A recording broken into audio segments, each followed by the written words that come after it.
barista Sadau Garba lauyan Sheikh Zazzaki da matan shi ɗaya daga cikin lauyan da suke sa musu.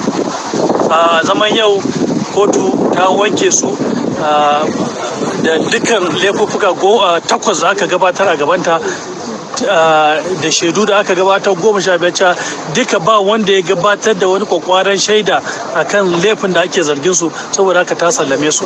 Bugu da ƙari ma ta yi tsokaci akan cewa laifin da ake zargin mutanen nan sun aikata ana zargin sun aikata laifi a 2015, amma kuma ka zo kana cajin su akan dokan da aka yi a 2017. shi ma ta yi tsokaci ta ce wannan abu ne soki burutu ne, bai kamata su yi ba.